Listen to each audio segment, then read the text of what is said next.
Bueno, amigos televidentes, hemos llegado al plato fuerte de su espacio Hablando Derecho. Hoy nos honra con su visita el ex senador por la provincia de Elías Piña, Adriano Sánchez Roa.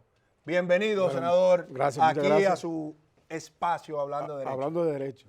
Bueno, eso fue casi lo que me tocó a mí en el tiempo que estuve en el Senado de la Cámara de Diputados, bregar con derecho. Usted duró 14 años ahí, bregando. Y fui diputado antes, o sea que tuve que bregar, sin ser jurista, tuve que bregar mucho con lo que es el derecho. Qué bueno, qué bueno. Don Adriano, ¿cómo está la agropecuaria? Porque aparte de usted haber sido senador, usted es un especialista y es secretario de Asuntos Agropecuarios del Partido de Liberación Dominicano. ¿Cómo ve usted la agropecuaria en la República Dominicana? Mira, la agropecuaria debía estar mejor. La agropecuaria para mí no anda bien, puesto que el gobierno, una serie de aspectos que iban funcionando bien, quiso cambiarlo. Siempre en los cambios de gobierno se modifican cosas, pero las que están buenas deben dejarse. Claro. El gobierno ha mantenido un conflicto con los gremios, con los profesionales, muy dañino. Se han cancelado cerca de un 15% de los profesionales, algunos en lugares clave, como es la cuarentena, por ejemplo, sanitaria, vegetal, que quizás permitió la entrada de la peste porcina africana. Se han procedido más a importaciones que a producción. Nosotros tenemos los mercados llenos de productos, pero muchos productos son importados. El que lo ve se da cuenta que no son dominicanos. La diferencia en la calidad y en el empaque. Y entonces yo he estado proponiendo, porque tal y como tú decías en los eventos anteriores, primero está el país, después están los partidos, estamos nosotros, de que en vista de que hay un gran problema mundial con la producción de alimentos, fruto de que los países que más producen no han logrado integrar su gente de nuevo a trabajar, e incluso por eso hay un problema de que han venido subiendo los insumos, los mismos alimentos, de que el país aproveche el potencial que tiene, que no lo tienen muchos países. Por ejemplo, nosotros hemos perdido primero el 13 millones de hectáreas de tierra en los últimos 50 años, tierra agrícola. Bueno, donde se han hecho carreteras, etcétera. Del 71, que había 43 millones, el precenso del 2015 dio 30 millones de locos. En el 71 teníamos 43 millones de áreas de tierra destinadas a la agricultura. Y hoy tenemos 30. Entonces, si tú te vas a Moca, por ejemplo, que es uno de los casos que da más ganas de llorar, tú encuentras tierras negras, llanas y buenas, que lo que está... ¿La mejor yuca del país? Está arabilizada. Entonces, pero de esas 30 hay 12 forestales, hay 18 cultivables para rubro alimenticio, de exportación. Debo decirte que de eso hay 4.9 totalmente perdidas sin cultivar. Pero hay 3.2 subutilizadas. Entonces, ¿qué le hemos planteado nosotros al gobierno? Y reiteramos a través de ustedes, hablando aquí de derecho que tenemos los dominicanos, de que eso prácticamente 8 millones de hectáreas de tierra la ponga a trabajar de manera intensiva, que se abra a todos los profesionales, no importa la ideología, que se abra a investigar, a captar investigaciones, que como han hecho muchos gobiernos y como hacen ahora mismo las grandes naciones, Estados Unidos, Europa, Brasil, Colombia, que le garantice de manera gratuita la preparación de tierra y la semilla a los productores, que no es nada nuevo, eso se hacía antes aquí y eso hace Estados Unidos, claro. Los países que compiten.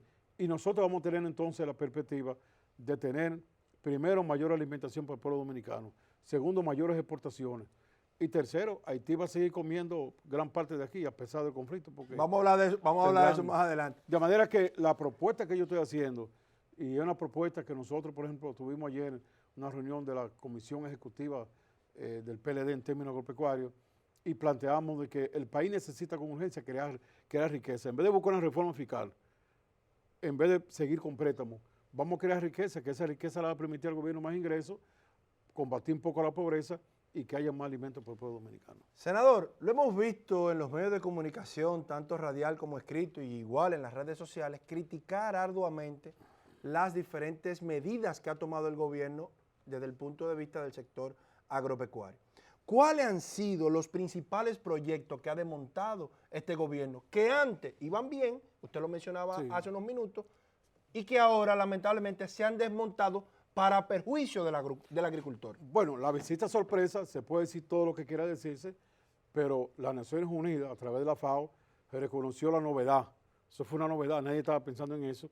Y países como Panamá, por ejemplo, aquí tuvo una semana el presidente de Panamá, solamente vino el funcionamiento de la visita sorpresa. Desmontar eso fue un crimen, porque se trataban de proyectos donde el gobierno, el presidente iba a un campo, por ejemplo, como Guayajayuco, que no había ido nunca un presidente.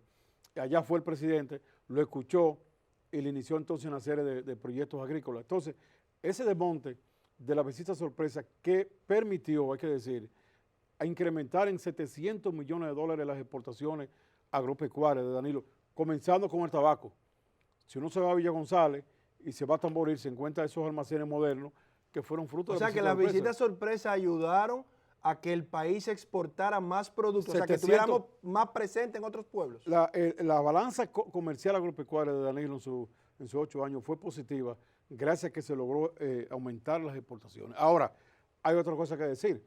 Se logró llevar al pueblo dominicano una autosuficiencia de 87%. Es decir, de total de alimentos que el pueblo consumía, el 87% lo consumía de aquí. Bueno, cuando Danilo llegó en el 12 estaba en un 72%. Es decir, estamos hablando nosotros de que fue un incremento prácticamente de un 15%. Entonces, ¿qué ocurre también? ¿Qué se desmontó? Se fue tecnificando en términos de la agropecuaria. Eso que yo decía, que la peste porcina africana entra porque una de las razones fue... Ahí viene mi siguiente pregunta. Okay. Vimos cómo muchos productores alarmados por el tema del incremento o la entrada de la peste porcina a la República Dominicana, entendían que primero se iban a quedar sin sus garantías porque iban a perder sus inversiones. Segundo, el pueblo dominicano entendía que la libra del pollo iba a aumentar. ¿Cuál fue la realidad de ese proceso? ¿Cuántos puercos tuvimos que prescindir de ellos? ¿Se le pagó a esos agricultores? ¿Y cuál es la situación hoy en día? Mira, la realidad es primero que el gobierno tuvo una alarma y se descuidó. En abril, y están los medios de comunicación, productores de Montecristi y de Jabón alarmaron que iba a entrar la peste y el gobierno lo que dijo que eso era una simple gripe que había, sin embargo era la peste. Dejaron que corriera como 3 meses y se expandió en más de la mitad del país. Entonces, ¿se tiene cuantificado cuántos puercos hubo que sacrificar? El gobierno tiene una cosa mal, el ministro de Agricultura es que esconde los datos. Y nosotros, pues en el caso mío, yo estuve con datos oficiales, no voy a especular. Claro. Incluso publiqué el libro este año, lo publiqué con datos oficiales, perjudico o favorezca el interés que yo pueda ¿Cómo tener. se llama su libro para que los amigos televidentes puedan buscarlo? La nueva agricultura es un libro para los fines de que avancemos hacia la modernidad. Entonces, ¿qué está ocurriendo? Que el gobierno no le ha pagado una parte de lo que han perdido su cerdo. Pero la otra cosa, el gobierno no ha procedido, que es lo que corresponde, a instalar otra explotación pecuaria, en este caso, donde estaban esas instalaciones.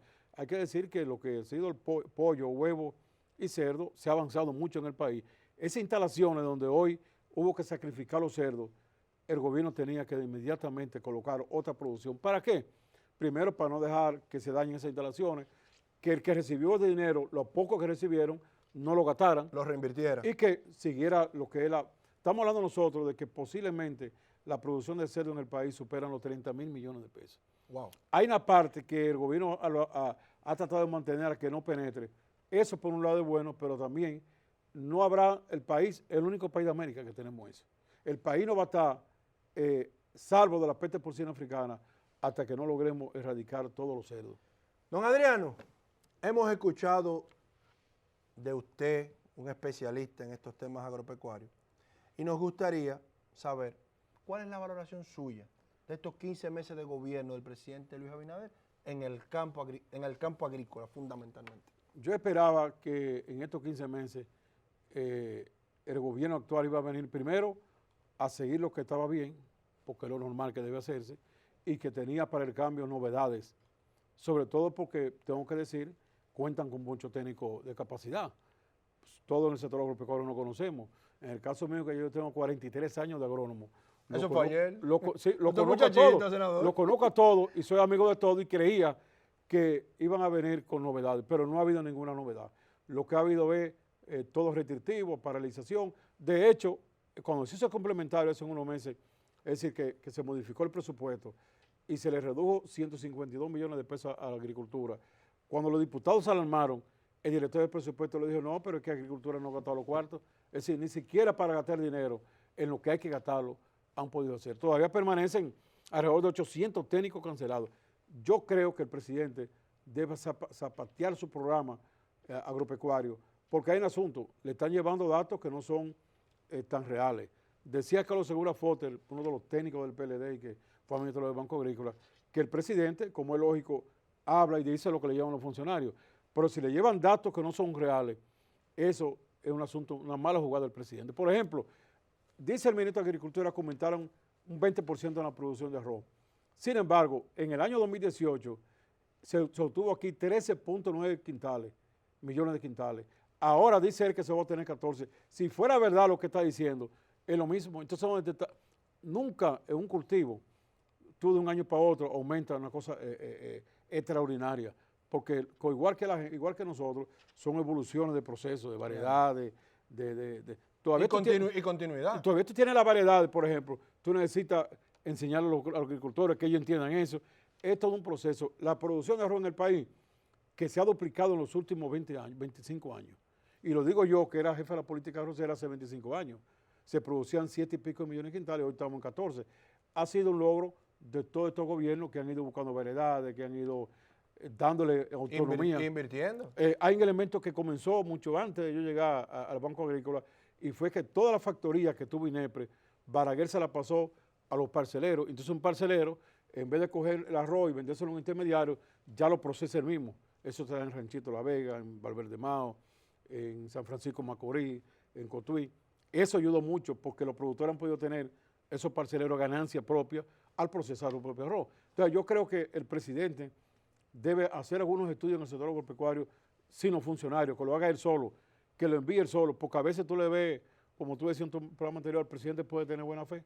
Yo no lo voy a quitar porque debo ser positivo, pero si los que están trabajando para que crean que está haciendo una cosa buena no están hablando la verdad, eso perjudica. El presidente debe hacer una investigación propia de cómo andan los rendimientos, el problema de los técnicos, que él se reunió con la AMPA y los veterinarios, comparar con otros países. Eso hay que hacerlo obligatoriamente. Yo que gracias al Twitter entro en todas las páginas de los Ministerios de Agricultura que hablan español, casi en todo, me doy cuenta cómo ha ido avanzando la investigación. Con la investigación que tú tienes, mucho más tecnología y puede aumentar la productividad, la calidad, etcétera. El presidente que haga su propia investigación para que vea qué está ocurriendo. Senador, hemos visto en los últimos días, y ya saliendo un poquito Sí. del agropecuario, nos vamos a la política. A la política y vámonos al derecho. También. La ley de extinción de dominio. También. Sí. Vamos a dejarlo para un poquito más adelante. Hemos visto, senador, al PLD muy activo en los últimos días. Sí. ¿Qué se le espera al PLD? ¿Qué esperan ustedes del Partido de Liberación Dominicana? ¿Qué están ustedes inmersos? ¿Qué podrá esperar la población de ustedes en los próximos meses? Bueno, nosotros, y lo ha dicho el secretario general Charlie Mariotti, lo que debe esperar es que la política que dieron resultados, el PLD aspira a llegar en el 2024 para seguirla, y la política que no den resultados está en la crítica y la autocrítica, y nosotros, lo que no hicimos bien, tenemos el interés de corregirlo, porque nadie es infalible. Pero lo que sí hicimos bien, seguirlo. En términos agropecuarios, que es lo que me toca más, vamos a volver a la visita sorpresa, corrigiendo los aspectos que haya que corregir. Vamos a volver al 911, que se ha deteriorado. Vamos a volver a crear la PYME. Solamente en el sector agropecuario, Danilo creó 597 cooperativas, que todas son empresas que tienen capacidad de negociar, de recibir préstamos.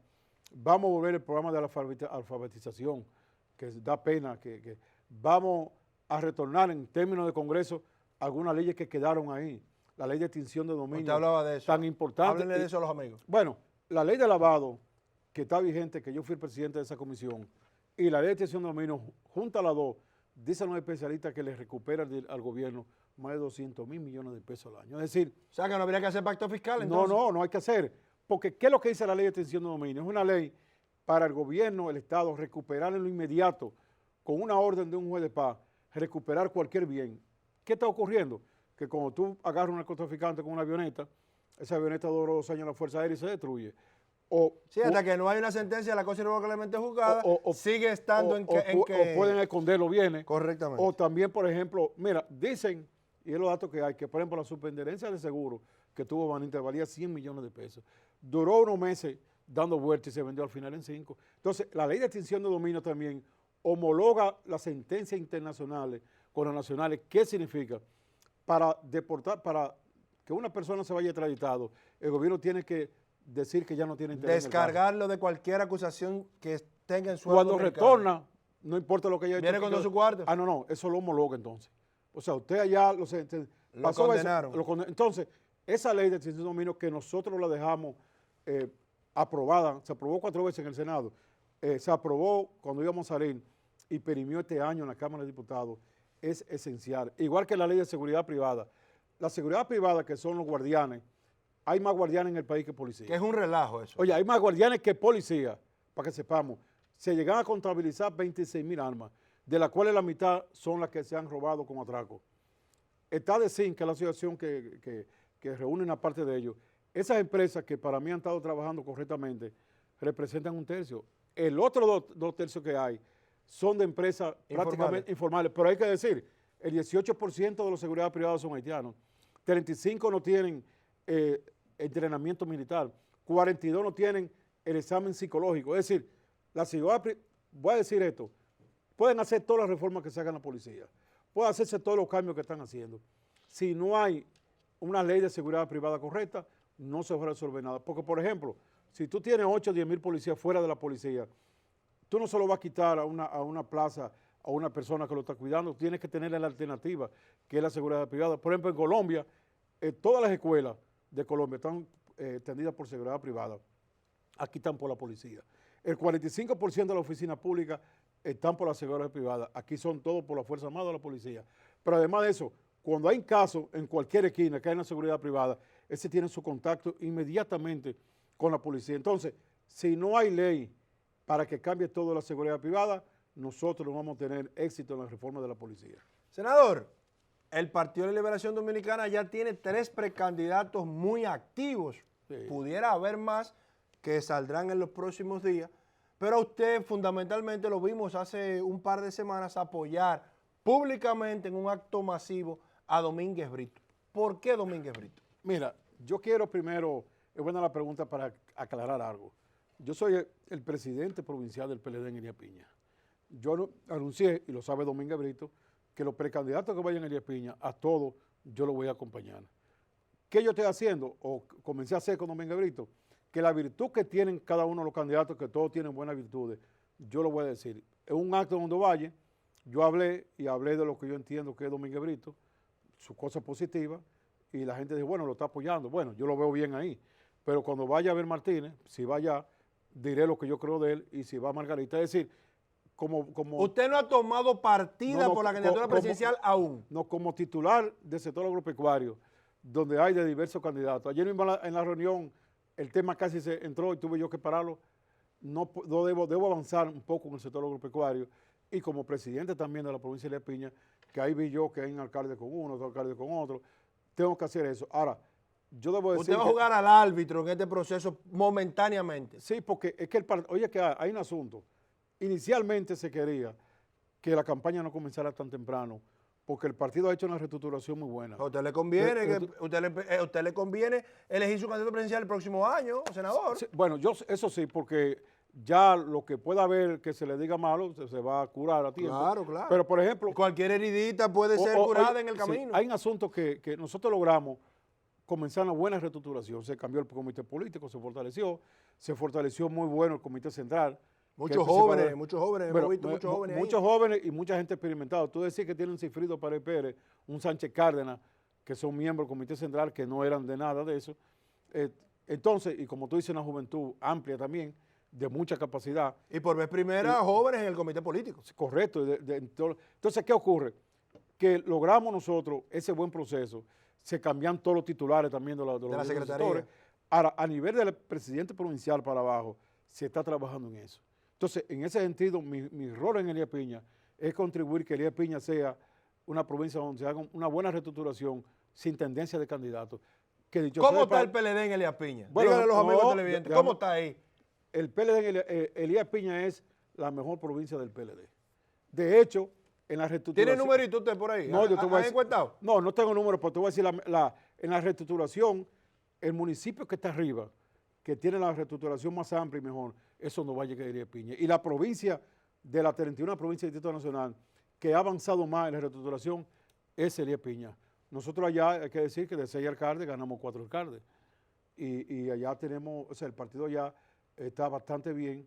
Lo que nosotros queremos es concluir ese proceso. ¿No tienen diputados ustedes en la provincia? Sí, tenemos un diputado. Uno de diputado dos. y senador, sí. Toda esa provincia que tiene 2 diputados, le sale siempre uno. A los 2 partidos principales, cada uno tiene uno. Entonces, nosotros allá es una provincia que se ha hecho una buena reestructuración porque, debo decir, hay una armonía, que eso es lo que yo quiero hacer, porque a la hora que yo me incline con uno, ya el otro me dice la ojeriza. Sí, claro. Pero yo, una persona como Domínguez Brito, que fue Elías Piña, que duramos 4 años en los curules que eran más pegados ahí, no podía pasar una gente. ¿Era senador de Santiago él? No, y trabajamos juntos. Vemos la ley del ayuntamiento, la hacienda de los 27, la trabajamos juntos y muchos aspectos, lo menos que Una yo ley puedo que hacer. debería avanzar más, porque los ayuntamientos, en vez de irle dando poderes, lo que se lo han ido quitando. Déjame decirte, bueno, nos metimos en otro tema. Cuando yo vine a la capital, yo conocí, por ejemplo, que el tránsito urbano era del ayuntamiento. Los ayuntamientos se le han quitado muchas funciones. Sí. Los ayuntamientos deben recuperar funciones. Se han quedado para la basura, se han quedado para ayudas sociales. Entonces, el ayuntamiento como órgano que está de cerca con la gente, hay que darle más funciones. Ojalá ahora se habla de modificar la ley, en esa modificación se haga eso. Don Adriano, usted como senador de la República, uno de los senadores que más tiempo ha estado siendo senador, compartió 14 años con Reinaldo Pared Pérez. ¿Cuál es quizás la imagen que usted tiene de don Reinaldo y cómo lo recordará? Mira, Reinaldo y yo fui 14 años con él, pero antes fuimos diputados juntos y antes su madre trabajó en agricultura. Esa señora, su padre murió temprano estando Sí, ellos, claro. y quien terminó de criar a su muchacho fue ella trabajando ahí en la parte de contabilidad, en la parte financiera, una señora muy conocida por todos nosotros en agricultura, y de manera que yo conozco a Reinaldo casi toda la vida. Reinaldo, lo primero que hay que decir es que era una persona excepcional, en muchos aspectos. Primero, porque hay gente que tú lo ves de fuera y lo ves que puede ser odioso, como a veces decían. Reinaldo es un hombre humano. Sí, en algún momento le apodaron Pechito. Bueno, cuando tú le planteabas un problema a Reinaldo le buscaba la vuelta. Incluso después te referías, se resolvió esto. Reinaldo es una persona estrictamente meticuloso con los recursos. De hecho, nosotros lo veíamos como tacaño. Estrictamente. Cuando Reinaldo salió la primera vez, que salió y después volvió otra vez a la presidencia del Senado, dejó 500 millones de pesos en caja, que lo fue ahorrando. Y cuando entregó ahora el doble estrella, dejó certificado, que muchos funcionarios no dejan dinero, sino lo gastan como sea. Claro. Reinaldo, las 2 veces que salió, dejó dinero ahí. Pero además de eso, un hombre estrictamente meticuloso con los proyectos de ley. Por ejemplo, en la Cámara de Diputados, un proyecto de ley, solamente se lee las modificaciones. Sin embargo, a Reinaldo había que leer el proyecto y grabarlo, todos los proyectos, para que no se dé que el problema que se dio. Hubo una vez un proyecto ligado al narcotráfico, que después se dijo que si se aprobó una cosa, no se aprobó. También hay que decir, Reinaldo tenía una formación, de cualquier aspecto tú le hablabas, era una formación extraordinaria. Y hay que decir que era un hombre aglutinador. Logró en esos 14 años ser una persona de referencia para todos nosotros, sin conflicto, buscando siempre soluciones. Se llevó bien con todos los líderes. De hecho, su relación con Leonel y con Danilo, a pesar de ser danilita, su relación con ambos eran excepcionales. En el 2012, cuando Leonel salió del Palacio, les mandó una carta dándole las gracias a Reinaldo. De manera que ha sido un duro golpe a la democracia. Es otra cosa, un hombre demócrata. A la democracia hemos perdido un gran activo. Que yo te digo, yo le decía a un amigo que se han perdido muchos activos importantes. Reinaldo es el último y quizás con el que uno más conoce. Pero la pérdida de Peña Gómez, estoy hablando sin política, de claro. Peña Gómez, un hombre que a los 62 años, oye eso. Sí. La pérdida de Jacobo Magluta, que era un hombre jovial. La pérdida de Peinado, para hablar de 4 personas, Reinaldo, Peinado, Peña Gómez y Jacobo Magluta. Carlos Morales también. Carlos Morales. Que joven. También. Entonces, ¿qué ocurre? Que nosotros lo que tenemos que recordar las cosas positivas, y que son muchas de ellos. En el caso de Reinaldo, es un duro golpe a la democracia, un duro golpe a lo que es el futuro del país. Don Adriano, lamentablemente hemos llegado al final de esta entrevista. Tendremos que invitarlo porque con usted hay muchos temas con el cual podemos abordar. Se nos quedó el tema de Haití. Claro, pero no queremos despedir el espacio sin que brevemente usted nos responda ¿en qué vamos a ver a don Adriano en el 2024? ¿Aspirará nuevamente a senador? No, esa respuesta ni siquiera yo la puedo dar. Porque estoy ahora, mi primer papel es fortalecer la estructura. Si el PLD no se fortalece, nadie puede aspirar a nada. Y para evitar que comencemos una guerra desde ahora, yo estoy trabajando en la parte agropecuaria, tenemos totalmente unificado el sector agropecuario, lo que eran funcionarios, lo que no son, los jóvenes, totalmente unificado. La parte de la provincia, que estamos todos también unidos. Eso yo no tengo ahora mismo la decisión, sino será la que diga el pueblo.